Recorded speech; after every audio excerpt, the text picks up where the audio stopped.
Hello everyone, আসসালামু আলাইকুম। সবাইকে ঈদ মোবারক। কেমন আছেন সবাই? আশা করি ভালো আছেন। আমিও আল্লাহর রহমতে অনেক অনেক ভালো আছি।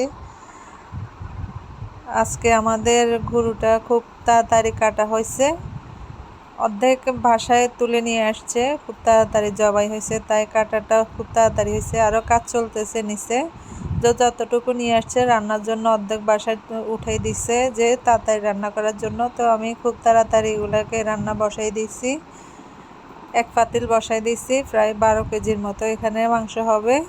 আরেক পাতিল এটা করে আরেকটাতে দিয়ে দেব।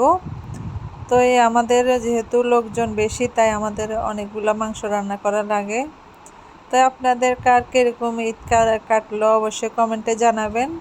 কে কেমন আছেন, কোথায় থেকে আমার ভিডিওটা দেখছেন অবশ্যই কমেন্ট করবেন। আলহামদুলিল্লাহ আলহামদুলিল্লাহ আমাদের আজকের ঈদটা অনেক ভালো কাটছে। তো আমি খুবই তাড়াহুড়ো করে রান্না বসিয়ে দিচ্ছি, যেহেতু যারা কাজ করতেছে তারাও খাবে, রুটি দিয়ে খাবে। তো আমি প্রথমে এখানে এক পাতিল বসাইছি, বসাই এটা রান্না হয়েছে।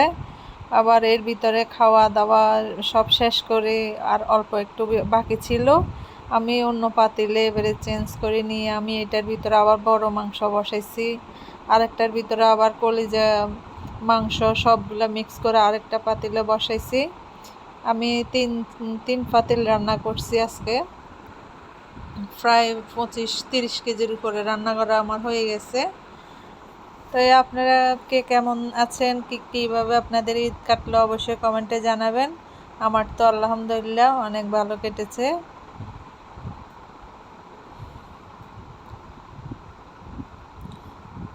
তো আমাদের খাওয়ার পরে আর এগুলা ছিল মাংস, তো আমি একটা ছোট পাতিলে নিয়ে নিলাম। এর ভিতরে আমি এটার ভিতরে বড় মাংস বসাই দিছি। আমরা প্রায় আধা কেজি পরিমাণ এরকম সমান করে গোশটাকে কেটে বড় মাংসের জন্য বসাই দিই। তো এখানে কিছু কলজা গুদ্দা সব কিছু ফ্যাপসা মানে সব কিছু মিক্স করে আমি এখানে আরেকটা পাতিলে বসাইছি রান্নার জন্য। পুরোপুরি রান্না হয় না, এটা ডারা হবে।